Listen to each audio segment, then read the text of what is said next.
Hello everyone, so today I am going to present a research work entitled as NEP 2020 as a civilizational turn, strategic higher education around the Indic properties, where there we are going to look at several points starting from introductory part of this research work. Then we have a literature review of the same, and then we are moving further for the very fine understanding of how the Indian culture represents itself from the beginning of the time when we are looking for the Vedas and Puranas and all the things. Whether a spiritual education enlightened very highly in the sense of how our AI and the tool which we are learning right now that can be combined with traditional roots. And then we have followed with how it is covering the part of old heritage of Indian educational institution, as we can say, recall Takshashila, Nalanda, Vallabhi, and how it is reflected right now in the traditional modern to the modern time. Then I have introduced this paper with concluding part and scope of study, that how one person can enlighten this educational system and NEP 2020 as a civilized way from point of view of present time, and not forgetting the original roots and Indian knowledge system, how it can be enhanced by particularly Indic priorities that we are putting here. And that is what covered in this paper. This is what a demo research video that I am creating right now. Thank you. Yes, so the next paper presenter was Dr. Kaushal H. Desai, who presented his paper on NEP 2020 as a civilizational turn, structuring higher education around Indic priorities. So the paper presents an aspiring and wide-ranging interpretation of NEP 2020 as a civilizational turn, situating higher education reform within India's long intellectual and pedagogical tradition. The author also engages effectively with historical sources, policy documents, and philosophical thinkers, mapping the continuities between ancient institutions such as Takshila and Nalanda and contemporary reforms such as multidisciplinary education and the academic bank of credits. The paper's articulation of Indic priorities, as articulated in the paper, stresses upon holism, that is akhanda, contextual relevance, that is desh, kal, patra, and liberation, that is mukti. So the paper is replete with scholarly reflections of theorists, which offers a well-read and theoretically informed contribution to NEP discourse. While at the same time, the paper occasionally adopts a normative and celebratory tone, which might look as if it confines the critical integration of the gaps between policy vision and institutional realities. So further scholarship can be strengthened by empirically grounding or case-based discussion of implementation and its impact, and also sharper distinctions between philosophical metaphor and policy mechanism would also enhance analytical precision. Overall, the paper offers an absorbing interpretive framework, and it also contributes meaningfully to the NEP discourse. However, it also further leaves the scope for more critical balance and a grounded evaluation in future. So I would like to congratulate Dr. Kaushal H. Desai for this insightful paper and wonderfully written. I wish you best in the future as well. Thank you. Good morning, respected session chair, esteemed delegates, and fellow researchers. I am Dr. Nitinkumar Pithadiya, lecturer in English from Dr. Jivraj and Mehta Government Polytechnic, Amropali, Gujarat. I am pleased to present my research paper titled From Tradition to Transformation, Integrating Indian Knowledge System and NEP 2020 for Contemporary Education. Thank you for giving me this opportunity. Context and rationale. India's education system is currently undergoing a historic transformation with the implementation of the National Education Policy 2020. NEP 2020 envisions a holistic, multidisciplinary, and value-oriented education system that is globally competitive yet culturally rooted. Understanding Indian knowledge systems. Within this framework, Indian knowledge systems or IKS assume renewed importance. IKS include plural and dynamic traditions like classical philosophical traditions, indigenous ecological practices, dialogic pedagogies, and applied knowledge systems that have evolved over centuries. My paper examines how IKS and NEP 2020 intersect and how this convergence can meaningfully reshape higher education in India, not symbolically but structurally and pedagogically. Theoretical foundation of IKS. Indian knowledge systems are not monolithic. They represent a plurality of epistemologies. For instance, the Nyaya tradition provides a rigorous framework of knowledge through perception, inference, comparison, and testimony, offering strong foundation for critical reasoning and research methodology. The Upanishadic pedagogical model foreground dialogue, questioning, and self-reflection, aligning closely with student-centered and inquiry-based learning advocated in contemporary pedagogy. Ayurveda and indigenous ecological knowledge emphasize balance between body, environment, and ethics, making them particularly relevant for sustainability education and environmental humanities. Finally, applied traditions such as the Arthashastra demonstrate that IKS, IKS is deeply connected to governance, economics, and ethical leadership, challenging the misconception that indigenous knowledge is purely spiritual or abstract. NEP 2020 as an enabling framework. NEP 2020 provides the policy architecture necessary for integrating IKS meaningfully. It emphasizes on multidisciplinarity education, flexible curricula, and the academic bank of credits resonates strongly with the integrative nature of Indian knowledge traditions. The policy focuses on Indian language and multilingual education is particularly significant as much of IKS is embedded in Sanskrit or regional languages. Further, NEP 2020 stresses experiential learning, vocational education, teacher training, and ethics, all of which align organically with indigenous pedagogical models. Thus, NEP 2020 does not merely accommodate IKS, it actively creates space for its revival and transformation within modern academia. Pedagogical and institutional challenges. However, integration is not without challenges. Faculty preparedness remains a major concern as most teachers are trained within Western disciplinary frameworks. Assessment systems are still largely exam-centric, making it difficult to evaluate experiential and dialogic learning.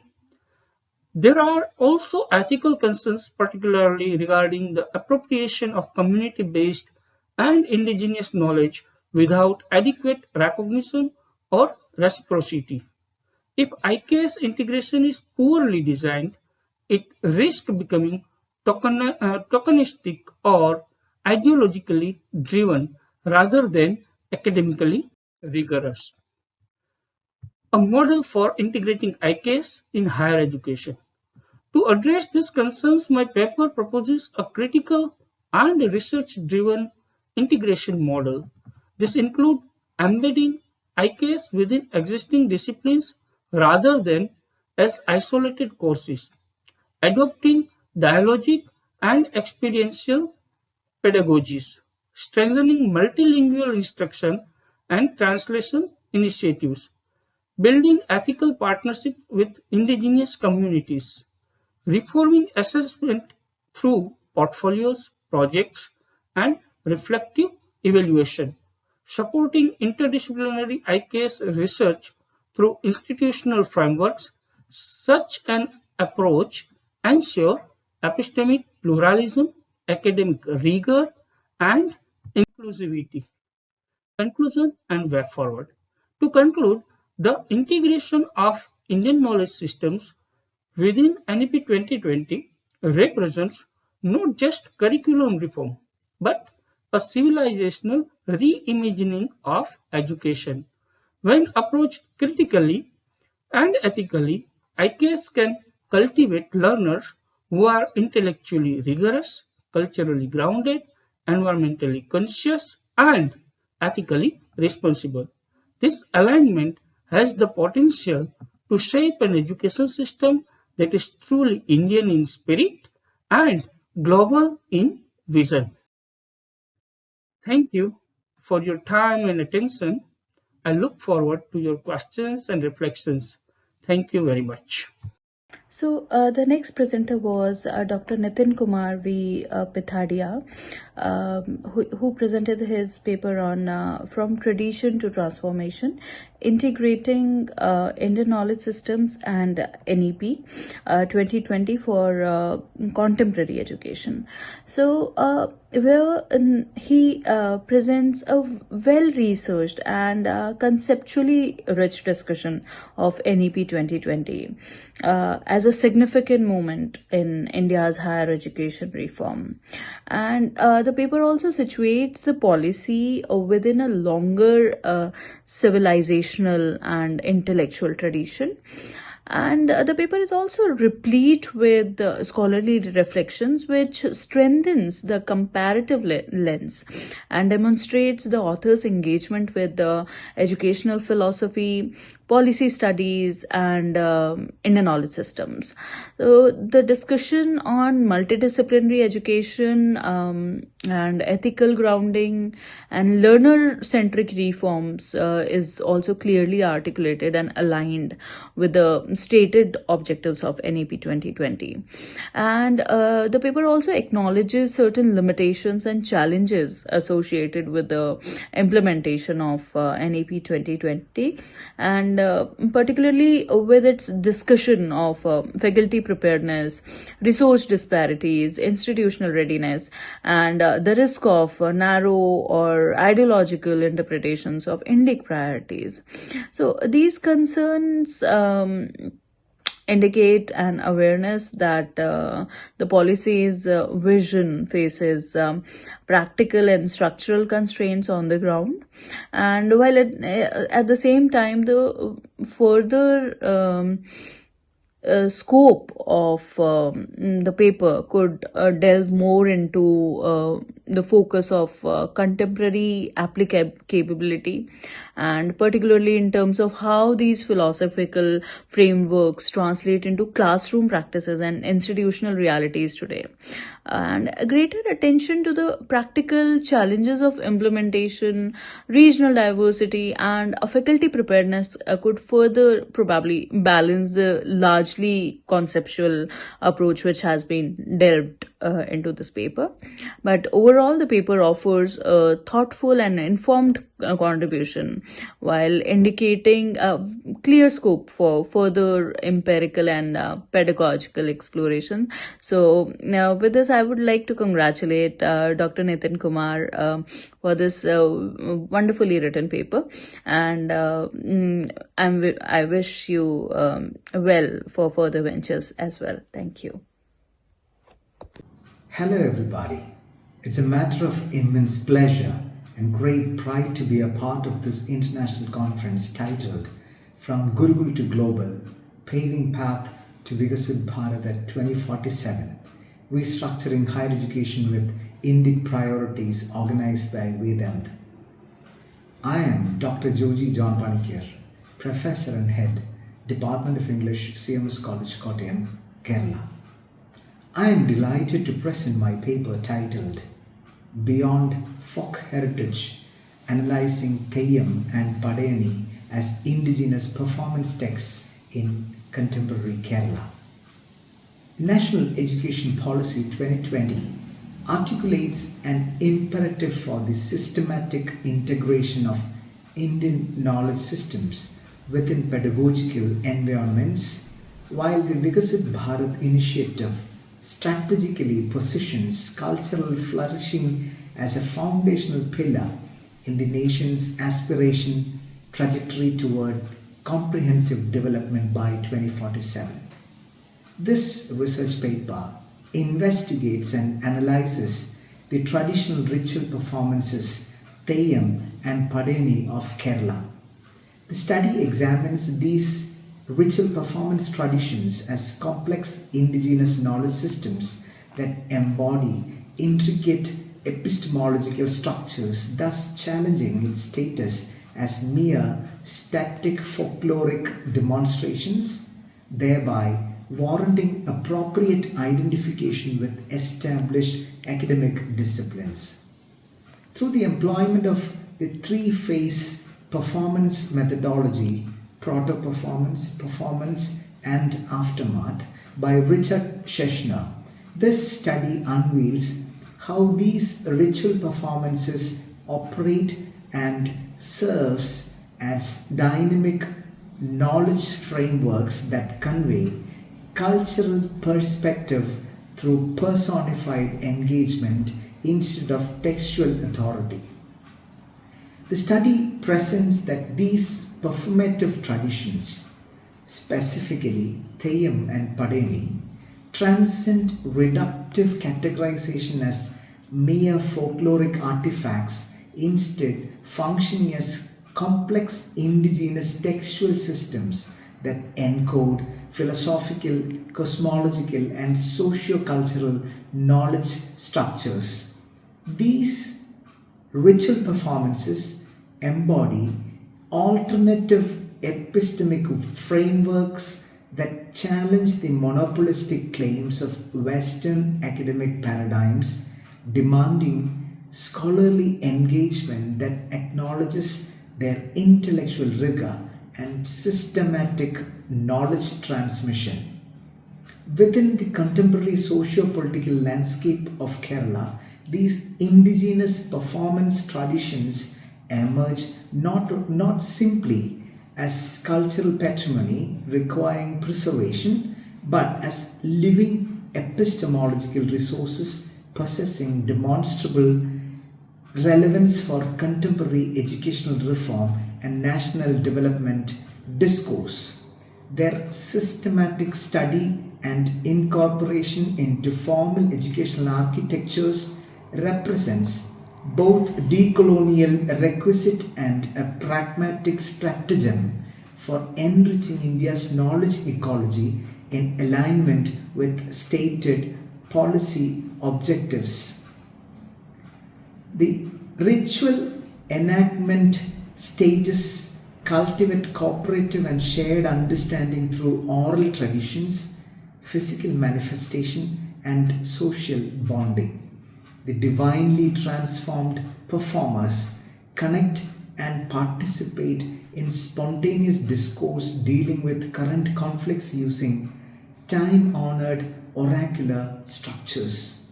The sacred ceremonies generate and facilitate dissolution of established social and communal hierarchies.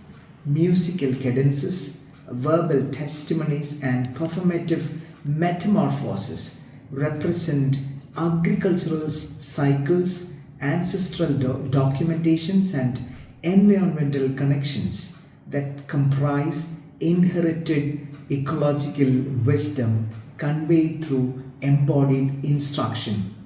This analysis advances and enriches decolonial scholarly discourse by revealing how established Guru Shishya pedagogical systems, integrated artisanal production, and collective involvement present authentic counterpoints to Western educational structures. The investigation recommends particular improvement for academic curricula that could strengthen current pedagogical strategies, combining practical pedagogical competency approaches, assimilating vocational skill building with moral development and social involvement. Policy suggestions stress the importance of acknowledging traditional practitioner communities as producers and keepers of complex knowledge and wisdom compared to heritage resources, thus insisting the community-based intellectual property rights and forming mechanism of revenue sharing for initiatives of cultural tourism. Ultimately, this study demonstrates that Kerala's ritual performance traditions encode sophisticated alternatives to dominant knowledge systems that deserve recognition equivalent to formal academic disciplines. These epistemological innovations offer crucial resources for developing more inclusive, embodied, and community-centered approaches to education and cultural development that could benefit contemporary society while respecting the communities that maintain these ancient wisdom traditions. Thank you so much. So the next presenter was Dr.Joji John Panicker, who presented the paper on Beyond Folk Heritage, analyzing Theyyam and Padiyani as indigenous performance text in contemporary Kerala. Through this paper, he offers a well-researched and methodologically grounded reading of indigenous knowledge systems, moving beyond a purely folkloric framing. So the author's narrative opening of the paper, which is akin to a piece of fiction, is particularly effective, and it immediately draws the reader into the text cultural world and also demonstrates how storytelling functions as a mode of knowledge transmission. So that is one thing which I personally liked. And this stylistic choice aligns well with the paper's larger argument about the pedagogy and other lived epistemologies. So this paper offers a rich methodological grounded reading of Theyyam and Padiyani as indigenous performance texts, successfully moving beyond the conventional classification as folkloric artifacts. One of the paper's strengths lies in the sustained engagement with performance theory, particularly with Richard Schachner's three-phase framework, which provides a coherent analytical lens across ethnographic, epistemological, and pedagogical dimensions. So the author's long-term fieldwork and reflexive positioning adds depth and credibility to this analysis, while the extensive engagement with contemporary scholarship also enhances its comparative and let's say decolonial orientation. And while the discussion of NEP 2020 and Indian knowledge systems is timely and relevant, its further study could expand to include concrete curricular models or institutional pathways for integrating these performance traditions or texts into higher education. But overall, the paper makes a meaningful contribution while also opening space for further critical and applied inquiry. So I would like to congratulate Dr. Panicker for this wonderfully written paper and for his extensive fieldwork. So all the best for future ventures as well, Dr. Panicker. Thank you. Good morning. My name is SREEDEVI. I'm a research scholar from Department of English at KL University, Guntur, Vadeshwaram, Andhra Pradesh. Today I'm going to present my paper in digital online studios. And regarding to this, I'm presenting a few lines about my conference. The shift from physical studios to online studios has significantly transformed the way feedback and collaboration are facilitated in academic professional design environments. Online studios are structured around digital platforms that combines continuous tools such as video conferencing, live critic sessions, and collaborative whiteboards with tools including discussion forums, shared repositories, and version control design files. The hybrid interaction model enables continuous engagement and overcomes the temporal and spatial limitations of traditional studio settings. One of the major impacts of online studio design is the enhancement of feedback quality and accessibility. In contrast to conversational face-to-face critics that are often time-bound, online studios allow feedback to be documented, revisited, and refined over time. Written comments, annotated design files, and recorded critic sessions provide learners with clear guidance and support reflective learning. Additionally, structured feedback frameworks embedded with online platforms help standardize evaluation criteria, reducing ambiguity and improving consistency. Collaboration is also strengthened through online studios by enabling peer-to-peer interaction beyond scheduled sessions.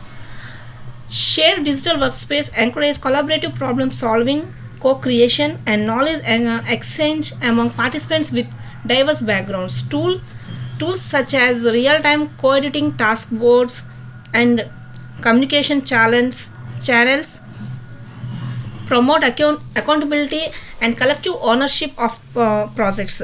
Furthermore, the online studio environment supports inclusive participation, allowing quieter or remote participants to contribute more confidently through discussions. However, the effectiveness of online studios largely depends on thoughtful design and facilitation. Challenges such as reduced informal interaction, digital fatigue, and varying levels of technical proficiency can affect engagement. Addressing these challenges require initiative platform design, clear communication protocols, and active moderation by instructors or facilitators. Overall, well-designed online studios represent a robust and sustainable model for collaborative learning and creative practice in contemporary research and education contexts. And thank you so much for giving this opportunity to me. Thank you. So the next presenter was SREEDEVI N, who presented her paper on design of online studios and their impact on feedback and collaboration. And the paper offers a timely analysis of online studio design, and it effectively links technology, pedagogy, and collaboration. Its mixed methods approach and integration of platform analytics, surveys, and interviews provide a credible understanding of the feedback and collaborative dynamics in virtual studios. The recommendations for tool selection and structured feedback and community building are practical and well supported. However, the study's singular focus here might seem to be limiting the objective analysis of digital technologies. And the paper emphasizes technological infrastructure more than pedagogical depth, which can be further strengthened to include aspects such as spontaneity, tacit knowledge, and long term skill development.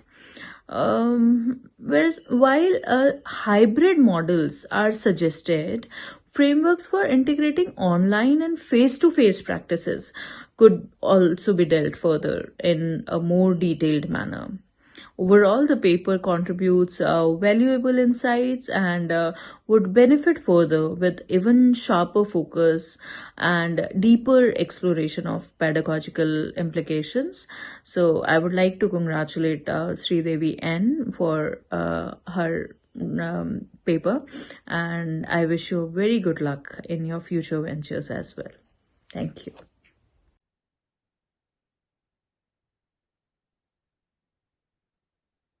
Hello everyone. Welcome to the International Virtual Multidisciplinary Conference on From Gurukul to Global, Paving Path to Viksit Bharat at 2047, Restructuring Higher Education with Indic Priorities.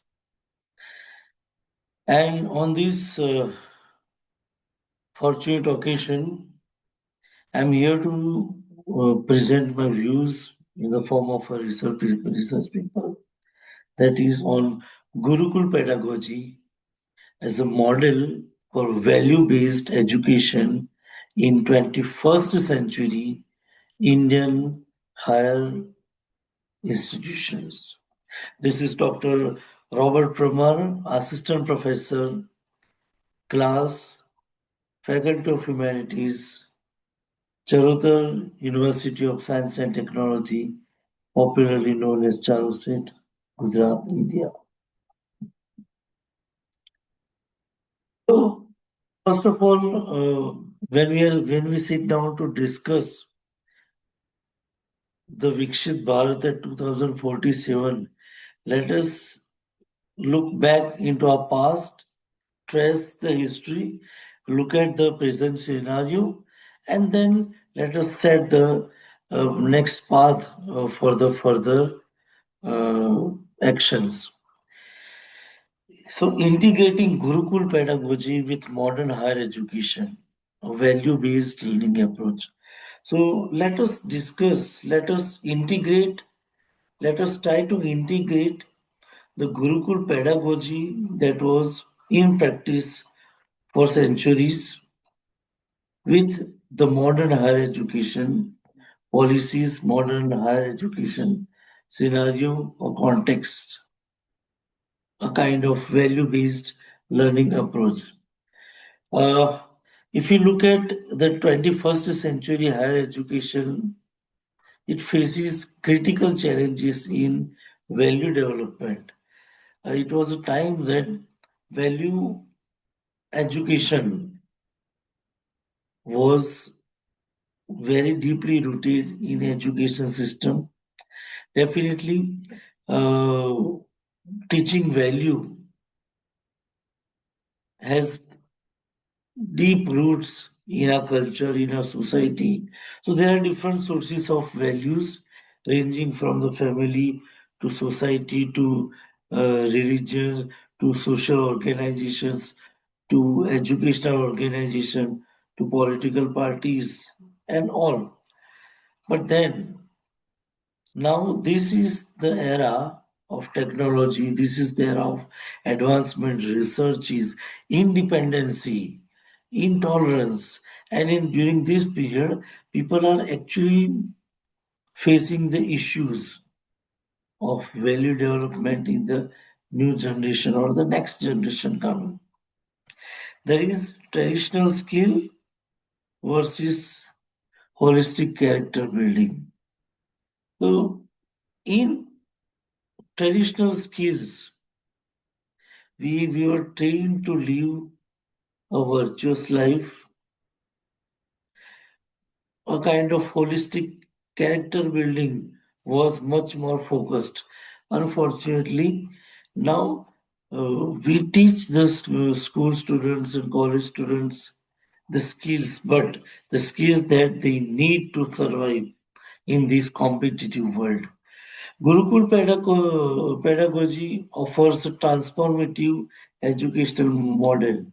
In this time of crisis in education, where there is very less amount of budget is spared for the education, when number of schools are getting closed down, the time where people are now moving towards online education. In this scenario or case, I think Gurukul pedagogy, if we offer, that may lead to a transformation in the society. Let us see, the key focus would be on bringing ancient wisdom, IKS and all, with the contemporary learning needs. So let us try to fit the traditional ancient wisdom into the new frames. If you look at Gurukul pedagogy, it was more than just knowledge transformation. There's difference between knowledge and information. A teacher actually comes to class with a lot of information, shares with the classroom, but if the student starts utilizing that information, then only it becomes knowledge. So here in Gurukul pedagogy, holistic learning approach beyond classroom instruction was there. So students had to think a lot, had to be very independent to reach the level of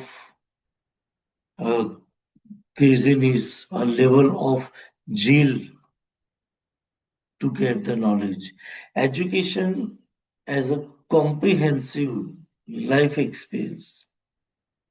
So it was taught that how the whole life, whatever you experience throughout the life, is a treasure. The main core principles of Gurukul pedagogy was close Guru Shishya relationship. And when we refer to Guru Shishya relationship, Guru who has everything on this earth, the more knowledge, and Shishya fully dependent on mentor-mentee relationship was there. Learning through observation and experiment.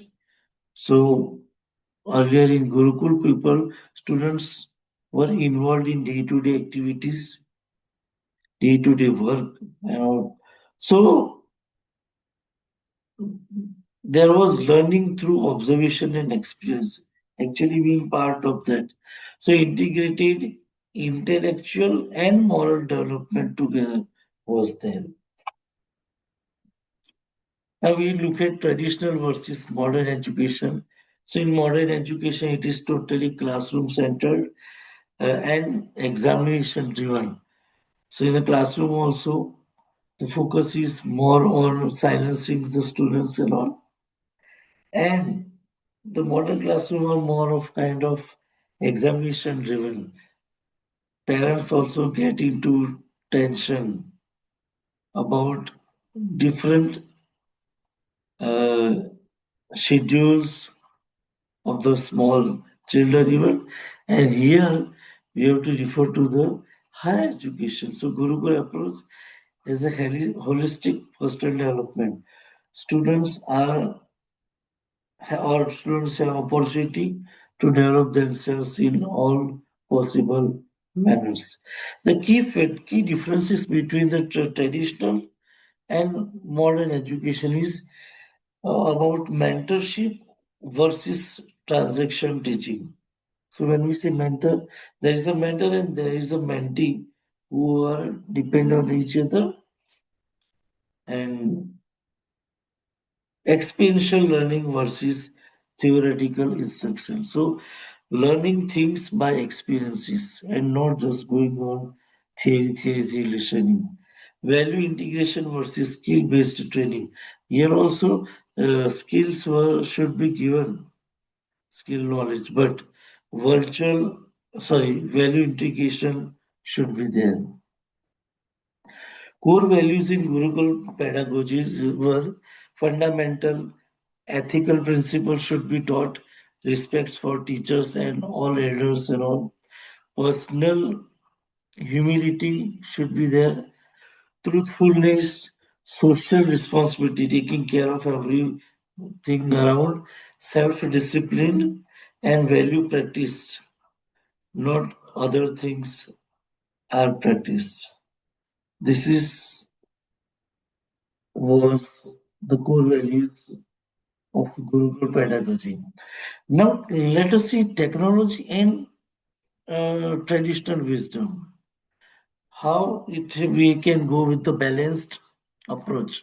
So not rejecting modern technological advancement, we welcoming them and using them. We have to go by educating the next generation. So blending traditional wisdom with the contemporary practices. Potential integration strategies like service learning projects should be given, collaborative learning environment should be provided to students through different activities, and ethical leadership development through various possible means should be there. Now, how to align this with National Education Policy 2020? If we look at this, so what is the vision of Mission 2020? The emphasis is more on holistic education, overall education that can help the people survive. Indian knowledge system, the knowledge that lies in our scriptures, they should be given or offered to the students. Value-based learning approach, how learning approaches that is fully influenced by value education may bring in a wonderful change in the students and bridging traditional and modern education paradigms. So we can match the paradigms and come to conscientious practice. Well, practical implementation strategies, if we see, so we can develop strong mentoring system, create value-oriented curricula, implement experiential learning models, and encourage community engagement or foster ethical reflection opportunities. What are the expected outcomes of integrated approach? So competent professional will be out after studying this course. Conscientious individual, those whose conscience are still alive. Socially responsible graduates who have the sense of responsibility, morals, ethics in the society.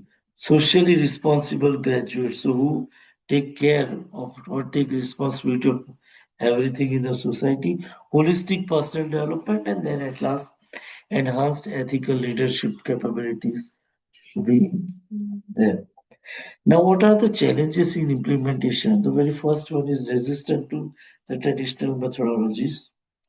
Second is institutional inertia, need for faculty training, redesigning existing educational net framework, and balancing modern and traditional approach.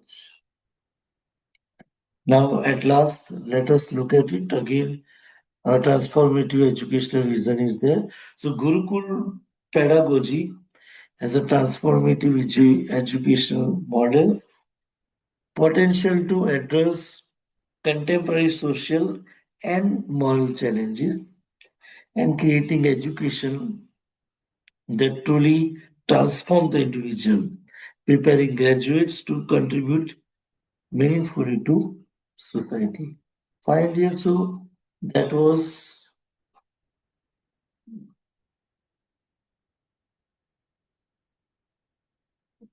my views on the Gurukul pedagogy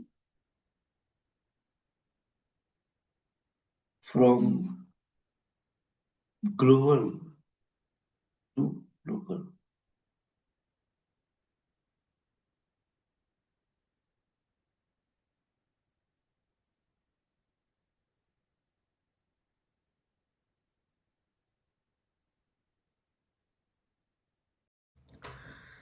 Namaste, and thank you for inviting me to serve as a session chair for the Viksit Bharat 2047 conferences. I am grateful for the confidence reposed in me and sincerely appreciate the opportunity to contribute to an academic initiative of such national relevance.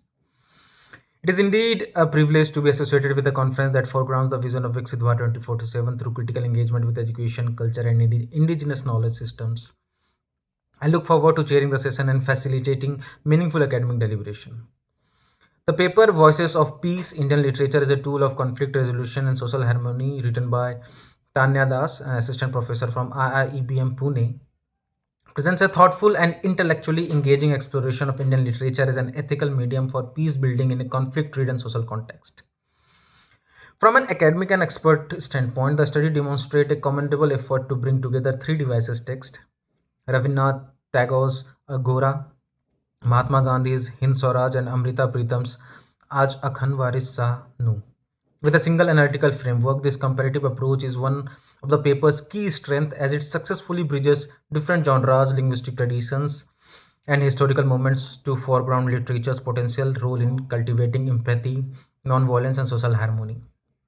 The author's interdisciplinary orientation, drawing upon peace studies, narrative empathy, and counter memory, lends the paper conceptual relevance and situates it within contemporary scholarly discourse.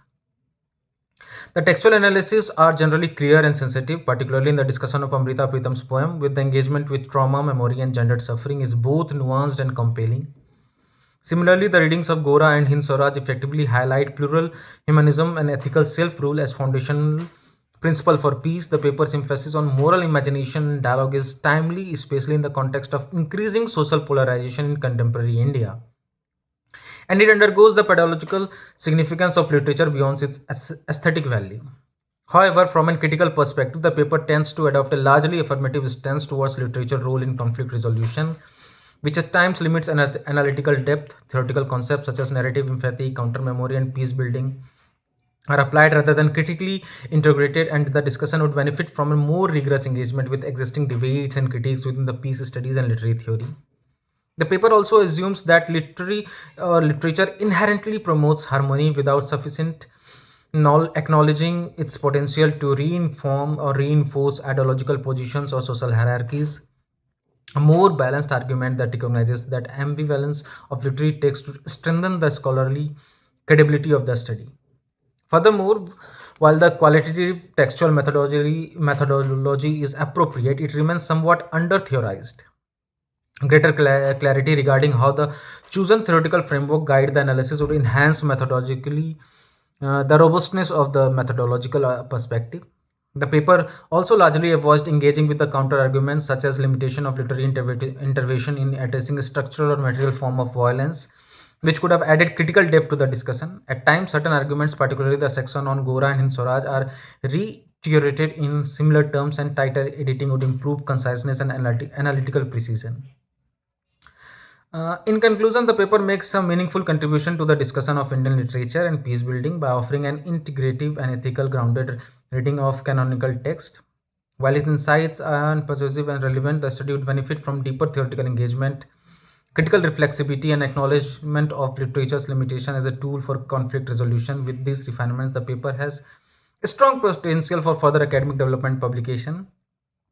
The author could have incorporated furthermore citations regarding related to the paper. A literature review could have also be enhanced. Overall, the paper serves a purpose, and the topic, the voices of peace in literature as a tool for conflict resolution and social harmony, presents a thoughtful, intellectual, engaging exploration of Indian literature as an ethical medium for peace building in a conflict-ridden social context. Thank you.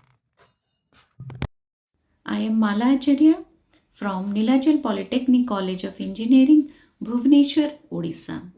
I am here to make the conference presentation on the given topic from Gurukul to Global Paving Path to Viksit Bharat at the rate 2047 Restructuring Higher Education with Indic Priorities.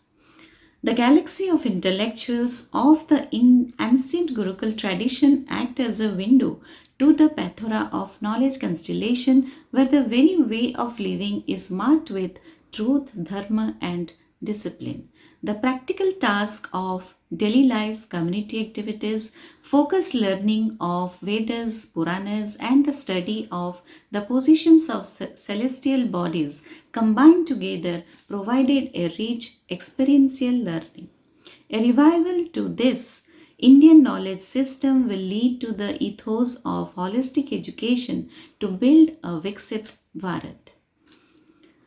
The glorious legacy of Gurukul as the foundation of higher education will generate value based learning in the smart classrooms in the prevailing age of the digital technology.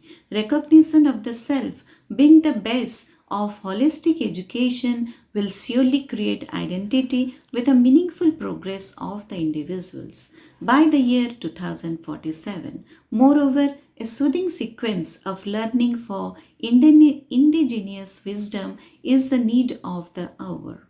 The essence of the epic stories, with its strong personalities, can ignite lessons on moral values, dharma, duty, karma within the youths in higher education.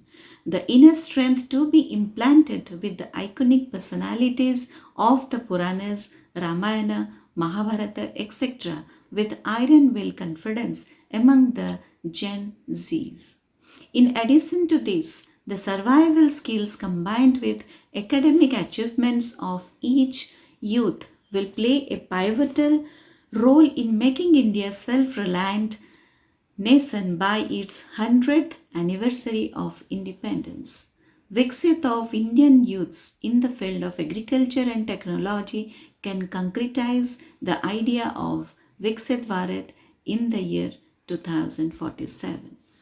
Thank you. Namaskar. Namaste, and thank you for inviting me to serve as Assistant Chair for the Viksit Bharat 2047 conferences. I am grateful for the confidence reposed in me and sincerely appreciate the opportunity to contribute to an academic initiative of such national relevance.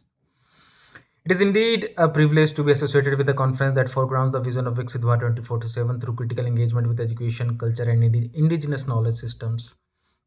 I look forward to chairing the session and facilitating meaningful academic deliberation. The paper Voices of Peace, Indian Literature is a tool of conflict resolution and social harmony, written by Tanaya Das, an assistant professor from IIEBM Pune, presents a thoughtful and intellectually engaging exploration of Indian literature as an ethical medium for peace building in a conflict-ridden social context. From an academic and expert standpoint, the study demonstrates a commendable effort to bring together three devices text: Rabindranath Tagore's Agora, Mahatma Gandhi's Hind Swaraj, and Amrita Pritam's Aaj Akhan Waris Shah Nu.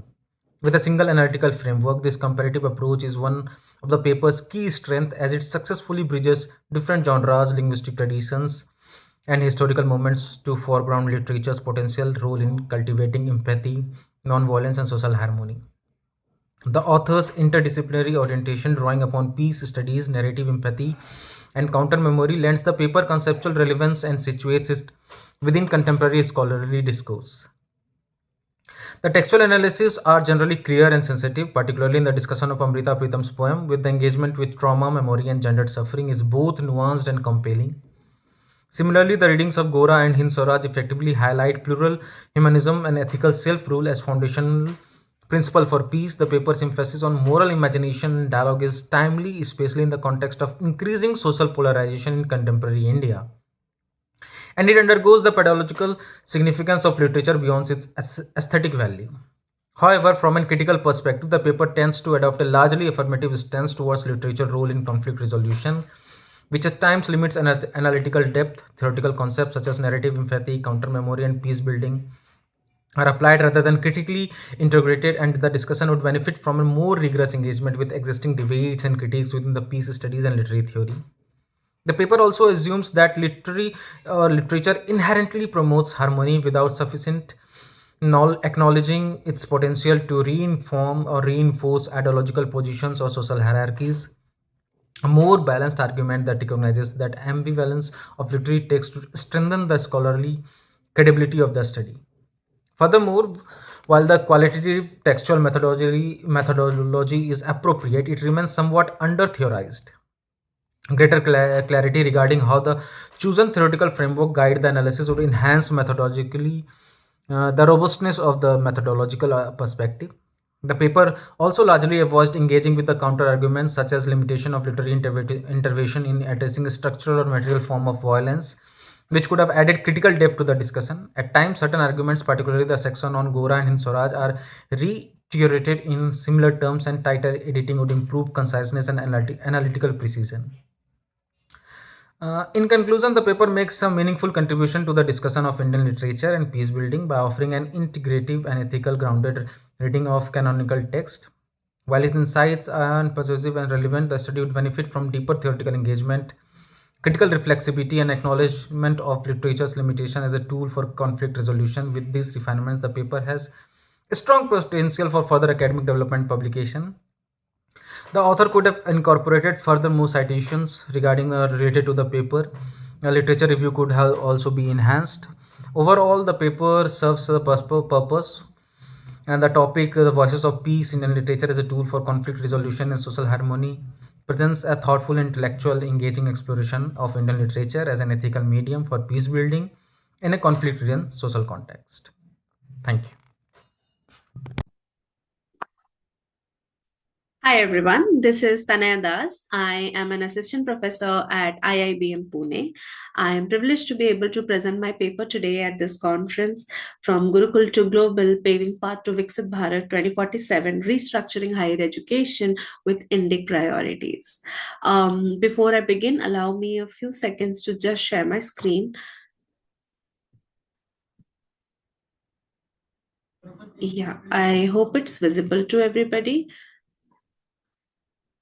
So basically, my topic is Voices of Peace, Indian Literature as a Tool for Conflict Resolution and Social Harmony. Beginning with the introduction, India is basically an extremely culturally diverse place, which also sometimes leads to a lot of divisions and conflicts, whether it is related to religion, caste, gender, or region. Literature in this context has always played a key role.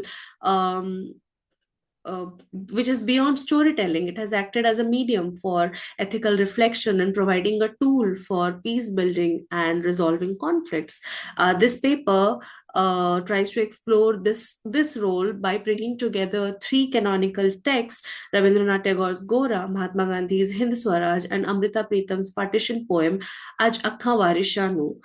These texts belong to very different linguistic backgrounds, genres, and even political times. But when studied together, they can provide a multi-layered model of peace, where literature not only helps in diagnosing conflict, but also provide a medium or a model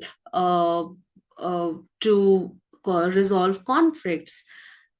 The theoretical framework of this study is basically rooted in narrative empathy and counter memory. Narrative empathy refers to literature's ability to expand moral imagination by allowing readers to empathize with the others. Counter memory, on the other hand, involves recovering silenced or marginalized voice, which is always, sometimes dominated by certain narratives, and it therefore creates space for justice and reconciliation. The research methodology is qualitative, and I have used interpretive textual analysis for the purpose of this study. Beginning with the first section, Rabindranath Tagore's Gora, it addresses conflict through the lens of identity. The protagonist of the novel is consider himself superior for the because of his birth. Or his, the religion he's associated with. However, after understanding the truth of his birth, he realizes or understands the plurality of identity, how identity is not rigid and only uh, plural humanism can keep harmony in society. Through its narrative structure, Gora encourages reader to empathize with multiple viewpoints and consider identity as inclusive rather than exclusive. The next section covers Hind Swaraj, which is written by Mahatma Gandhi. It complements Tagore's writing, even though it's extremely different in form. It goes a step further and provides a framework for peace. Gandhi, as we all know, critiques modern civilization's extreme dependence on violence, the rampant industrialization, and using violent means to fight violence. He believes that Swaraj can only be achieved by moral self rule and non-violent resistance, and he thinks that violent resistance only continues the cycle that the oppressed are trying so much to break. The dialogic structure of the text is extremely also important to show how listening, patience, and persuasion can actually work wonders to provide a ethical framework for cultivating social harmony and resolving conflict. Final section covers Amrita Pritam's Aaj Akha Barisha Nu, which is a depiction of the aftermath of India's bloody partition of 1947. It shows how it basically transforms personal grief into collective plea for justice and accountability, and it shows how peace can only be achieved by historical accountability. Together, these texts demonstrate that peace is not merely a political condition, but it is basically an ethical and imaginative process. Where Gora fosters sympathy, Hindu Swaraj provides a model to fight unethical means and to get to reach to social harmony. And Pritam's poem insists how social harmony can only be achieved by remembering or acknowledging the past and taking responsibility for it. This study therefore argues that Indian literature remains an important pedagogical tool for providing a non-violent model for conflict resolution. In its capacity to touch both emotions and intellect, it plays a crucial role in providing a model of peace, especially in an era which is marked by polarization and fragmented identities.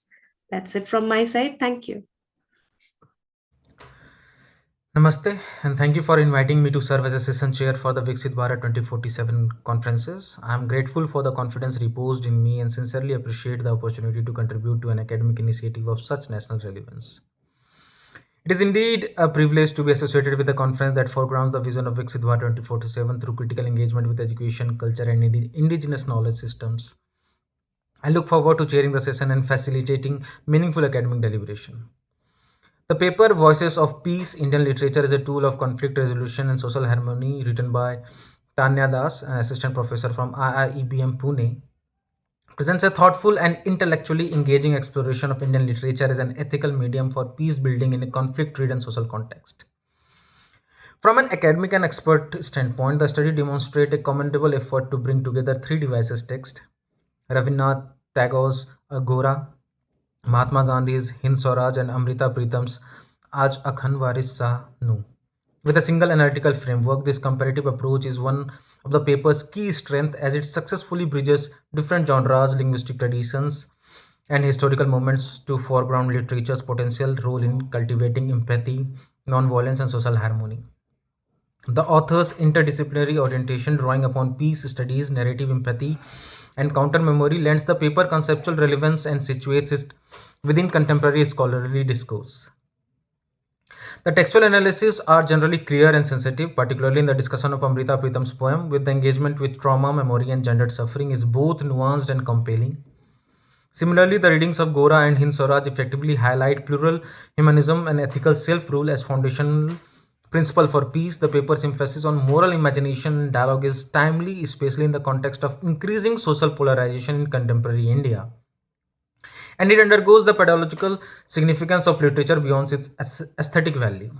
However, from a critical perspective, the paper tends to adopt a largely affirmative stance towards literature's role in conflict resolution, which at times limits analytical depth. Theoretical concepts such as narrative empathy, counter memory, and peace building are applied rather than critically integrated, and the discussion would benefit from a more rigorous engagement with existing debates and critiques within the peace studies and literary theory. The paper also assumes that literature inherently promotes harmony without sufficient acknowledging its potential to reinform or reinforce ideological positions or social hierarchies. A more balanced argument that recognizes that ambivalence of literary text to strengthen the scholarly credibility of the study. Furthermore, while the qualitative textual methodology is appropriate, it remains somewhat under theorized. Greater clarity regarding how the chosen theoretical framework guide the analysis would enhance methodologically the robustness of the methodological perspective. The paper also largely avoids engaging with the counter arguments such as limitation of literary intervention in addressing a structural or material form of violence, which could have added critical depth to the discussion. At times, certain arguments, particularly the section on Gora and Hind Swaraj, are reiterated in similar terms, and tighter editing would improve conciseness and analytical precision. In conclusion, the paper makes a meaningful contribution to the discussion of Indian literature and peace building by offering an integrative and ethical grounded reading of canonical text. While its insights are persuasive and relevant, the study would benefit from deeper theoretical engagement, critical reflexivity, and acknowledgement of literature's limitation as a tool for conflict resolution. With these refinements, the paper has a strong potential for further academic development publication. The author could have incorporated further more citations regarding related to the paper. A literature review could have also be enhanced.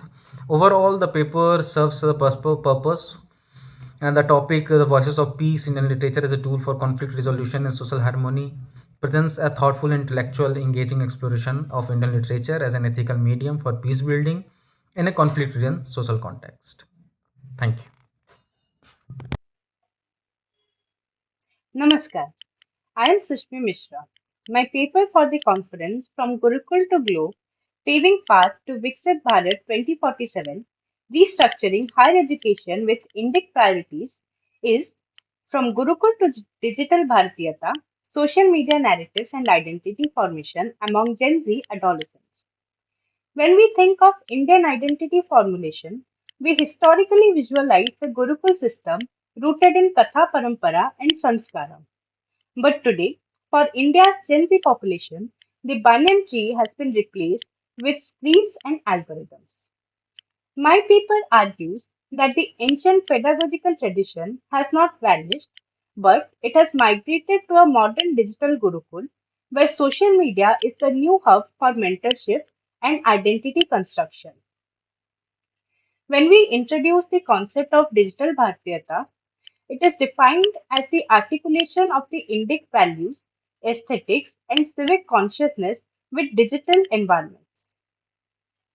To measure this, we conducted a quantitative survey of 130 Gen Z adolescents where we analyzed their behavior through a specific index to understand how they negotiate the tension between global digital trends and their civilizational roots. The results were fascinating. This digital Bhartiyata behavior index shows that the cultural confidence is exceptionally high, which means that our youth are incredibly proud of their identity, but the cultural sharing is moderate, indicating a passive custodianship. So we can see that the Gen Z population, they are eager consumers of their heritage, but they're hesitant to share or be active narrators of it. We also found the structure of the Gurukul is being replicated online. Here we can see that 72% of respondents use social media for academic and skill based learning, and among them, 56% actively follow Indic knowledge creators.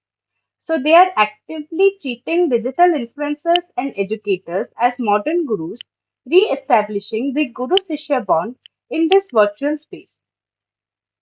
We also found that their identity is fluid. And to navigate the pressure of being modern versus traditional, 62% of the respondents manage multiple online personas. Yet the intent for nation building is visible, as 67% of our respondents participated in digital civic rituals like Yoga Day and 41% engaged with the government cultural initiative and events. This proves that the digital platforms are becoming space for collective national expression. We can see that the intent for digital Bharatiyata exists, but it is currently passive. So, our challenge as educators and media practitioners is to provide a structured media literacy that transforms this passive engagement into active digital storytelling. If we can encourage authentic narrative creation, we can turn the social media from a tool of distraction into a powerful engine for soft power and national integration. Thank you. Good morning. This is Dr. Manish Kumar Jaisal, Head of Department of Journalism and Mass Communication, ITM University Gwalior. And thank you so much for inviting me as a session chair. It is my privilege to present brief academic inputs on paper entitled From Gurukul to Digital Bharatiyata, Social Media Narratives and Identity Formation Among Gen Z Adolescents, authored by Miss Sushmi Mishra. She is a doctoral scholar, and Miss Chinu Bohidar. She is assistant professor in the Department of Journalism and Mass Communication, Bahrampur University, Odisha. This paper is timely, conceptually rich, and deeply rooted in the India's civilization discourse, especially in the context of Viksit Bharat 2047. The central strength of this paper, I think, lies in its civilization continuity framework. The authors draw a meaningful parallel between the traditional Gurukul system, which emphasizes samskara and katha parampara. And today's digital ecosystem, where social media platforms function as a new sites of mentorship, learning, and identity and negotiation. So, by introducing the idea of modern digital Gurukul aligned with the vision of NEP 2020, I think this paper successfully bridged uh, Indic pedagogical traditions with contemporary digital realities. And this framing offers a powerful alternatives to purely Western model of digital identity formation. Academically, the study is notable for integrating the Indic philosophical concepts such as uh, ahamskara, swabhav, and satya. So, with the modern identity theories, this interdisciplinary approach enriches the media and cultural studies by moving beyond borrowed theoretical lenses. Methodologically, I think this paper is adopted the mixed method approach and supported by the quantitative survey. Uh, at least 130, I think, Gen Z adolescents, and introduced the innovative concept of the digital Bharatiyata behavior index. So, empirical findings reveal a significant and thought-provoking paradox. While cultural confidence among the respondent is exceptionally high, indicating pride in Indic identity, like cultural sharing remain moderate, reflecting what the authors rightly describe as a passive custodianship. uh, I think at the same time, the presence of multiple online identity highlights the tensions Gen Z adolescents experience while negotiating between the global digital culture and the traditional value system. So I think I can say that this paper makes a valuable scholarly contribution by positioning the digital media not merely as a technological space, but as a cultural and civilization arena.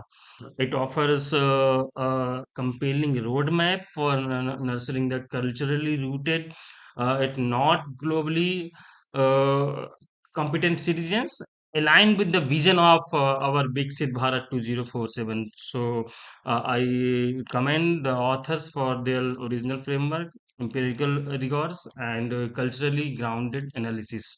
So thank you so much for this paper, and thank you so much for inviting me for the session chair, and you have mentioned my uh, views also. So thank you so much. Thank you.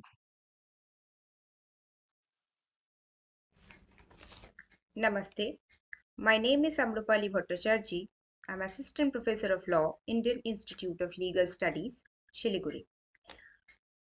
In this conference, naming From Gurukul to Global, Paving Path to Viksit Bharat 2047, Reconstructing Higher Education with Indic Priorities, I am going to present the topic, that is revamping legal education through cinema using visual storytelling for Viksit Bharat 2047. Traditionally, legal education in India has been heavily text based and theory driven. But the world has changed. Our students learn visually, interact with digital media, and absorb stories far more effectively than lengthy textbooks. Cinema, especially Indian cinema, offers a powerful way to bring the legal concepts to life.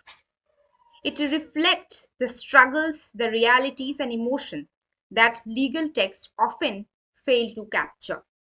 When we integrate cinema into legal education, we connect classroom learning to real world experiences. The seminar theme reminds us of moving from Gurukul to global. In the Gurukul system, learning was experiential, discussion based, and rooted in storytelling. Cinema revives the same tradition in a modern form. Indian films portray caste realities, women rights, criminal justice, constitutional values, and everyday experiences of justice and injustice. Movies like Article 15, Sairat, Thappar, Pink, and lot many regional films across India show legal system not as abstract theories but as lived social experiences. For decades, Indian legal education has leaned heavily on Western models. But Indian cinema helps us decolonize learning by foregrounding Indian theories, Indian social problems, and Indian interpretation of law. When students watch films rooted in local realities, they develop cultural consciousness, empathy, and a deeper understanding of justice in the Indian context. Now, how it is beneficial for the students? Using cinema in legal education develops three crucial skills for 2047. Number one, critical thinking. Students question the legal procedures, ethics, and power structure depicted in the films. Number two, empathy and social awareness. Visual narratives help them understand the experiences of the marginalized communities.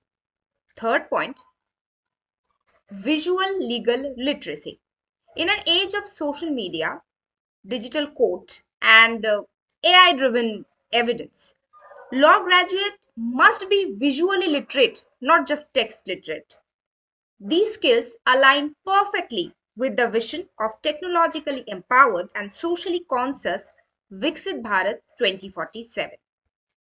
To implement this vision, we can introduce film-based modules in the law schools, encourage reflective assignments, conduct media literacy workshops, and create interdisciplinary collaborations between cinema studies and legal studies. By doing so, we create a classroom that is not only an academic classroom but also culturally grounded, emotionally engaging, and a future ready. To conclude, cinema is not just entertainment, it is a classroom, it is a mirror, it is a catalyst for change. By integrating Indian cinematic narratives into legal education, we can move towards a more inclusive, decolonized, and experiential learning system and truly pave the path to Viksit Bharat 2047. Thank you so much. Namaskar.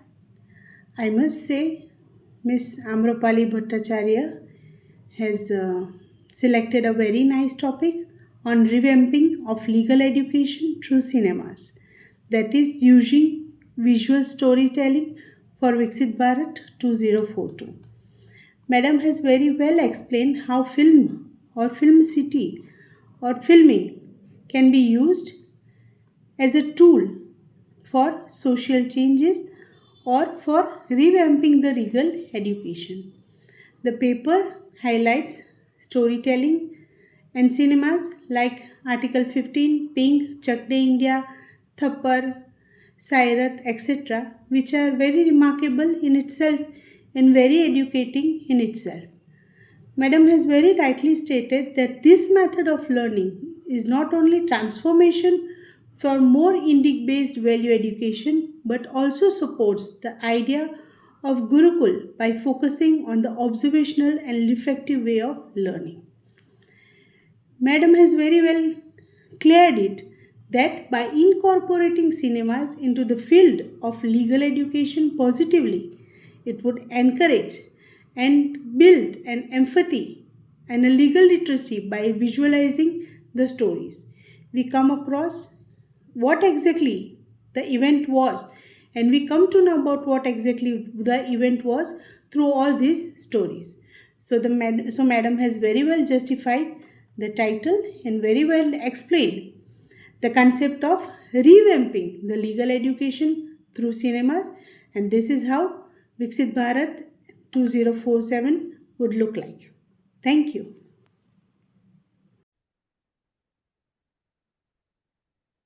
Good day to all of you on the panel. I am Divya Sridhar, Assistant Professor at Jindal Global Law School, OP Jindal University, Sonipat. I am honored to present my research titled Rethinking the Origins of International Law and Unraveling Indian Civilization's Contribution on the Origin of International Law. At this important conference on restructuring higher education with Indic priorities, from Gurukul to global, paving path to Viksit Bharat at 2047. So, the study of international law has long been dominated by a Eurocentric narrative that attributes its origins exclusively to the European thinkers and to the Peace of Westphalia in 1648. So, this narrative, while comprehensive in documenting European contributions, systematically overlooks the sophisticated legal frameworks that existed in ancient Indian civilization. My research challenges this fundamental assumption despite the substantial evidence of advanced interstate relationships and the relations, the diplomatic practices and legal principles in ancient India. These contributions remain marginalized in mainstream international legal disclosure. So, this is not merely a historical oversight, it has profound implications for how we understand and practice international law today. So, ancient Indian texts, particularly the Arthashastra and the Dharmashastra, articulated remarkably sophisticated principles of interstate relations centuries before their European counterparts. So, the mandala theory of interstate relations, the concepts of Raja Dharma, principles of diplomatic engagement, and frameworks for treaty obligations demonstrate a nuanced understanding of international legal principles.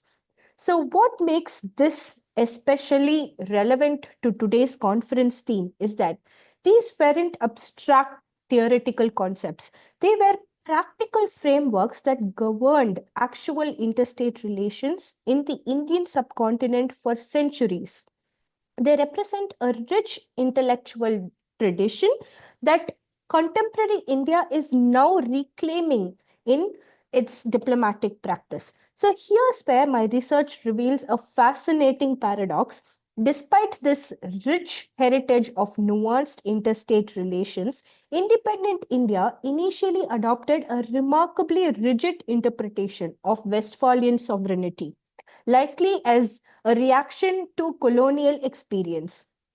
So, why would a civilization which such sophisticated tradition concepts of fluid state relations embrace such a strict sovereignty framework? So, my research traces India's evolution through three distinct phases represented by key figures of B.R. Ambedkar constitutional sovereignty in the immediate post independence period, P.K. Krishna Menon, whose non-aligned sovereignty during the Cold War, and S. Jayashankar's contemporary strategic autonomy framework. So this evolution shows a gradual movement from explicit and implicit incorporation of traditional concepts in Indian international legal practices. So this research addresses three critical puzzles. First, how has India's interpretation of sovereignty evolved from strict Westphalian principles to nuanced contemporary positions? Second, how do Indian leaders reconcile traditional concepts of interconnected polities with modern non-intervention principles? Third, how was India balanced state sovereignty with international treaty obligations? The answers to these questions have profound implications for restructuring higher education with Indic priorities, which is precisely what this conference addresses. So we cannot build a truly Viksit Bharat by 2047 if our legal education continues to teach international law exclusively through European lenses. Students must understand that India is not merely a consumer of international legal principles developed elsewhere. We are inheritors and contributors to a sophisticated legal tradition that has shaped global governance. My research demonstrates that recognizing non Western contributions to international law is not simply about historical correction, it's essentially for understanding contemporary international legal practice in our multipolar world.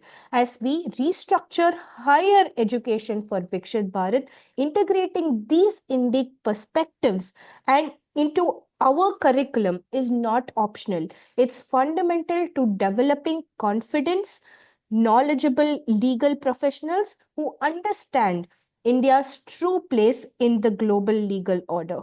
Thank you so much. Madam Divya Sridhar has very interesting topic selected, that is rethinking the origins of international law, exploring the contributions of Indian civilization to the development of international legal principles. The research is very interesting. It challenges the Eurocentric thought based on which the establishment of international law has always been the vision of European philosophers. The Peace of Westphalia.